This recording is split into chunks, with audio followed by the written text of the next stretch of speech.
Assalamualaikum warahmatullahi wabarakatuh. Selamat berjumpa kembali teman-teman.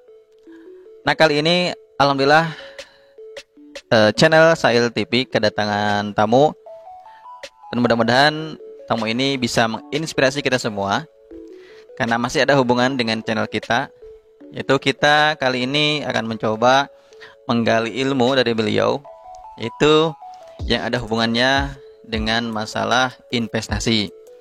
Nah, teman-teman, saya teringat dan pernah baca dalam buku yang ada di depan saya ini, yaitu tentang saham syariah, yaitu tentang kisah seorang nabi. Ada raja yang bermimpi melihat ada sapi kurus yang dimakan oleh sapi gemuk. Ya, karena ini adalah cikal bakal pola pikir kita ketika kita memulai sebuah perencanaan. Jadi dalam kisah tersebut kita akan ketika kita mau menjangkau lebih panjang tentang mengelola apa yang ada di rumah kita supaya bisa bertahan lebih lama. Nah, nanti sebenarnya yang lebih detailnya tentang investasi beliau akan lebih nanti akan menggali.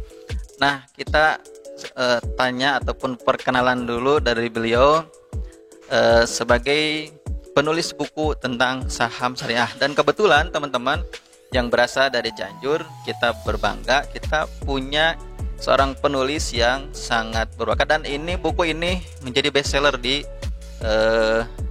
Gramedia. Nanti teman-teman bisa cek di Shopee ataupun di Gramedia langsung. Teman-teman, langsung saja kita akan bertanya kepada sang penulis, yaitu Kang Amsi atau disebut Mang Amsi. Disebut beliau ya yang terkenal dengan Mang Amsi. Kita langsung saja kita persilakan sama beliau untuk membuka ataupun memulai pembahasan kita. Kita sambil jangan terlalu serius ya. Kalau teman-teman mau berkomentar, silakan di kolom komentar saja apa-apa saja yang nanti hubungan dengan kita lah, dengan investasi, karena kan kita baru kemarin ada badai pandemi. Mudah-mudahan bisa ada manfaatnya untuk channel kita.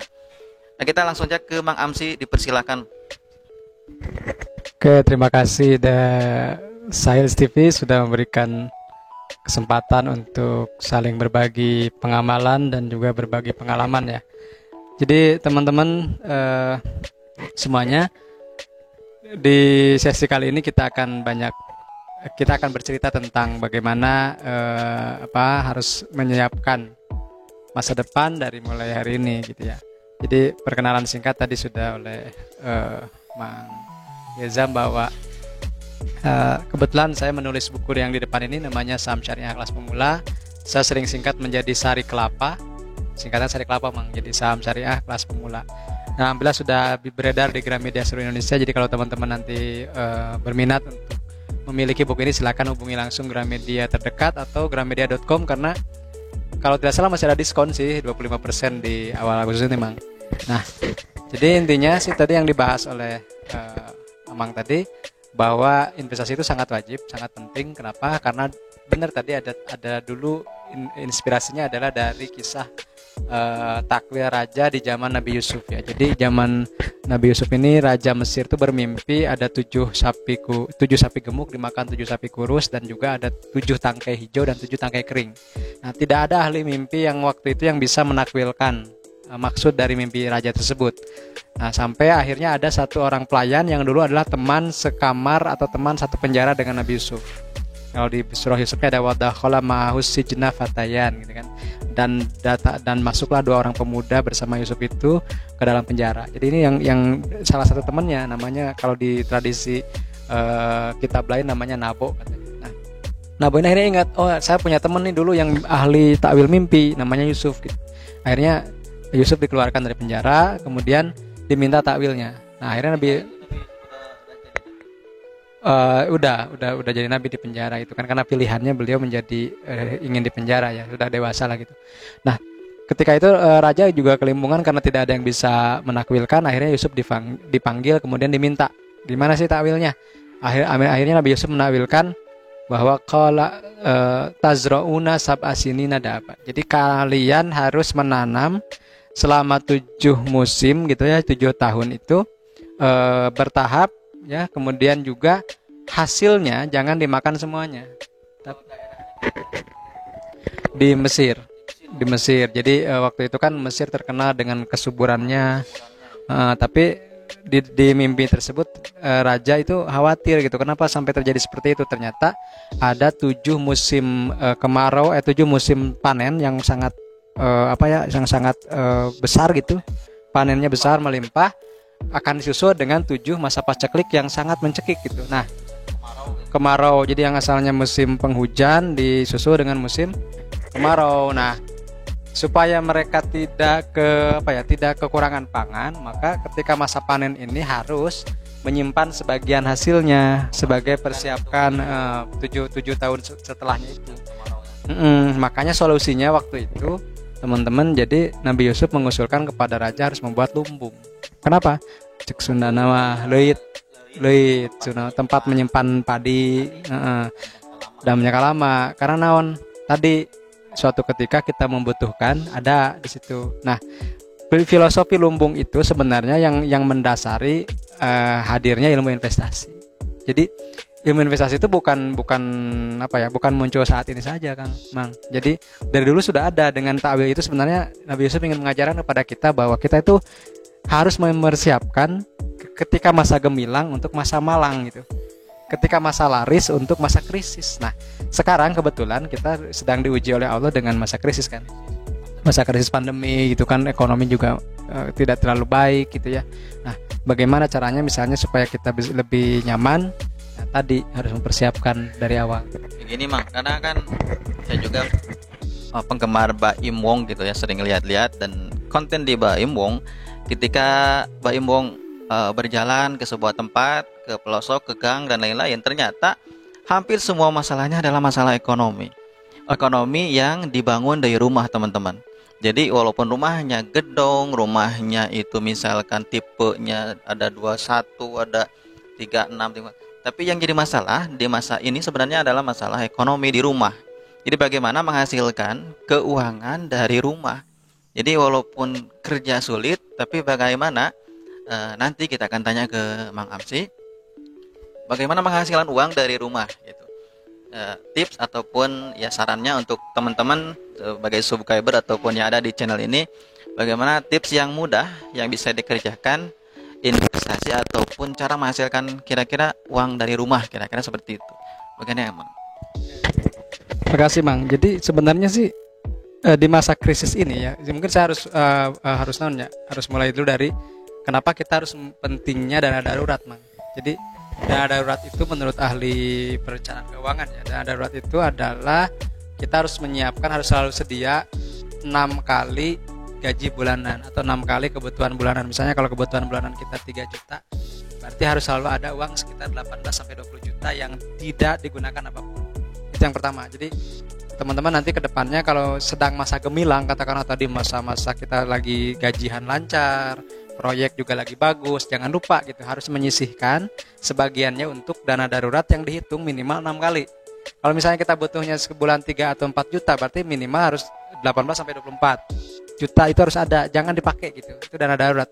Bahkan lebih bagus lagi kalau sudah punya dana daruratnya itu 24 kali gaji bulanan. Nah, itu yang pertama dulu aja, dana darurat. Nah, kenapa darurat itu penting? Karena ketika masa krisis dan pekerjaan atau bisnis sedang lesu, kita masih bisa hidup dengan menggunakan dana darurat itu. Karena rata-rata bertahannya seorang itu sekitar setahunan, 12 bulan atau minimal 6 bulan sampai ada pekerjaan baru. Misalnya di PHK nih, kalau di PHK sekitar 6 bulan tuh udah ada kerjaan lagi gitu.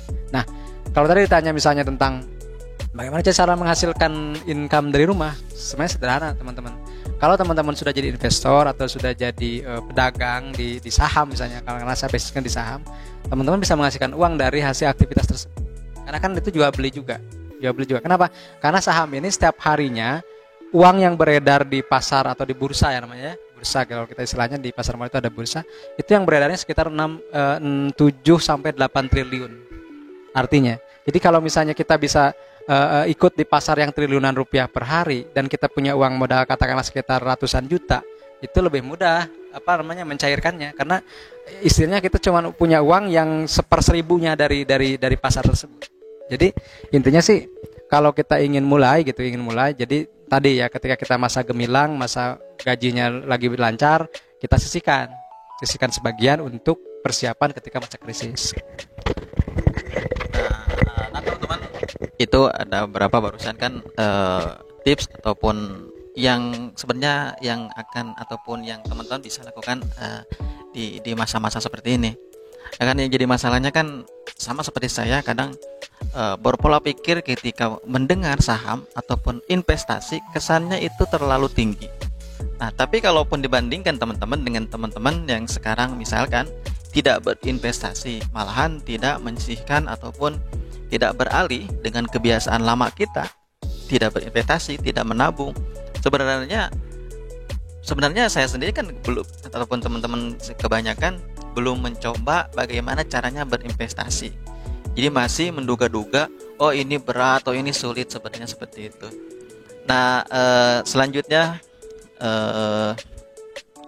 apalagi ya pembahasannya, sebenarnya untuk sedikitlah gali tentang saham, tentang bagaimana ya potensi ataupun cara memulai saham, karena saham ini dibilang sebagai produk menengah ke atas, kan dibilangnya mahal ataupun memulainya mahal, caranya ribet dan lain-lain. Nah, buat teman-teman yang ada di rumah, mudah-mudahan dari Mang Amsi nanti akan memberikan tips ataupun cara memulai, seperti tadi ada pilihan untuk memulai ataupun investasi di sahamnya yang sifatnya syariah, teman-teman. Nah, mudah-mudahan ada dari Mang Amsi, mudah-mudahan sedikit untuk oleh-oleh teman-teman dari channel ini. Teman-teman, sebelum ke sana saya mau bahas dulu gini, Mang. Jadi instrumen investasi itu banyak. Bisa rumah itu salah satu, di buku saya juga disebutkan di bab 1 itu bahwa salah satu instrumen investasi itu deposito, kemudian rumah, emas, kemudian reksadana, kemudian deposito, obligasi dan saham. Ya boleh apa aja, tergantung tadi profil risikonya kita lebih cocok di mana. Tapi kalau kita ngomongin tentang saham itu sebenarnya kalau dikatakan sebagai produk menengah ke atas, ya saya cukup mematahkan teori itu. Kenapa? Saya kan guru yang gajinya mungkin teman-teman juga biasa tahu berapa gitu, saya.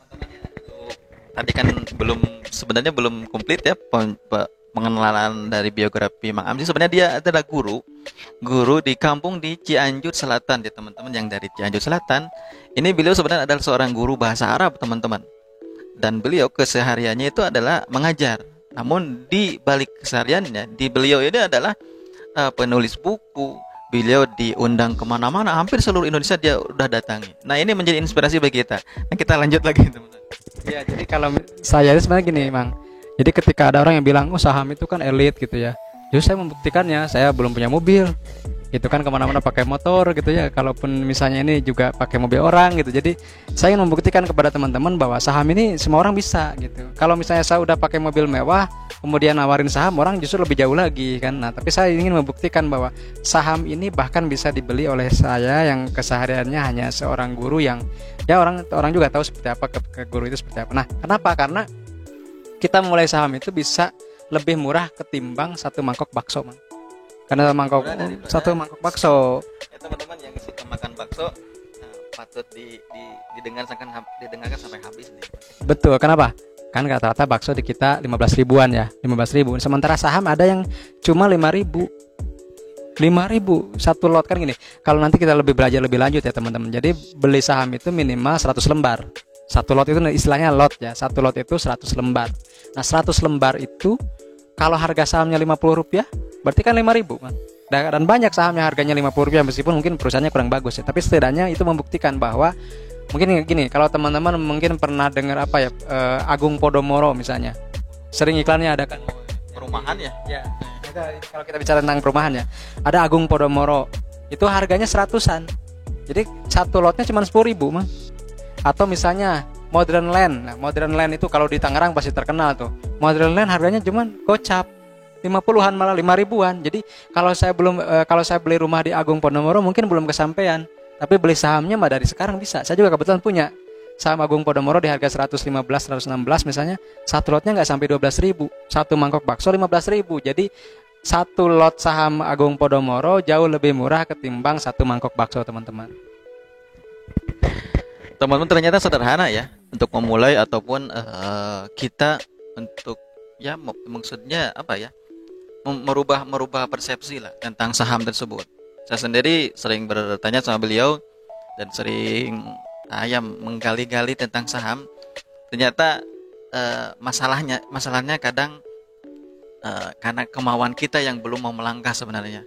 Sebenarnya sederhana dan teman-teman juga bisa mencoba, dan nantinya mudah-mudahan kita bisa bernasib sama dengan Mang Amsi, yaitu bisa membangun ekonomi dari pondasi yang lebih kuat dari di dalam keluarga kita, dan rumah kita bisa menjadi ataupun baiti jannati sebagai keluarga yang nantinya membuat nyaman semua yang ada di dalamnya. Saya kira untuk hari ini ataupun untuk tema kali ini cukup. Dan teman-teman, nanti kita kalau ini teman-teman suka, kita akan bikin video tentang investasi, tentang tips, tentang yang ada hubungannya dengan rumah, yang intinya adalah bermanfaat untuk kita semua. Saya kira untuk video kali ini dirasa cukup saja, ataupun nanti kita akan bikin video lagi kalau video ini membuat teman-teman ada manfaatnya. Ada lagi. Oke. Ini mungkin closing statement, teman-teman. Closing statement dari saya. Investasi itu ada sahabat utamanya adalah waktu. Jadi sebaik-baik waktu untuk investasi adalah kemarin. Tapi karena kita tidak bisa kembali ke hari kemarin, maka mulailah sejak hari ini, mulailah dari kita sendiri dan mulailah dari nominal kecil. Itu mirip pepatah agimnya 3M gitu ya. Tapi itu bisa dipraktekkan di investasi dan beneran. Mulai dari modal kecil, mulai dari kita sendiri. Tidak perlu mengajak orang, karena kita yang apalagi sebagai kepala keluarga pasti harus punya tanggung jawab untuk menyiapkan masa depan anak-anak kita. Dan terakhir, mulai dari nominal yang kecil, mulai dari kita sendiri dan mulai dari sekarang. Kenapa? Karena Warren Buffett itu orang terkaya di dunia, Mang. Dia memilih tinggal di rumah yang sederhana di Omaha ketimbang rumah mewah di New York. Alasannya adalah, kalau saya bisa bahagia dengan rumah yang cuma 0,001% dibanding asetnya, kenapa dia harus beli aset yang lebih mahal? Jadi saya juga ini di bab 5 saya menjelaskan tentang Pak Lokengong. Beliau juga memilih rumah yang lebih sederhana di pemukiman warga. Kenapa? Karena tadi bagi mereka orang kaya, rumah itu adalah kebahagiaan, dan kebahagiaan itu bisa diciptakan dengan hal yang sederhana, tidak perlu dengan kemewahan.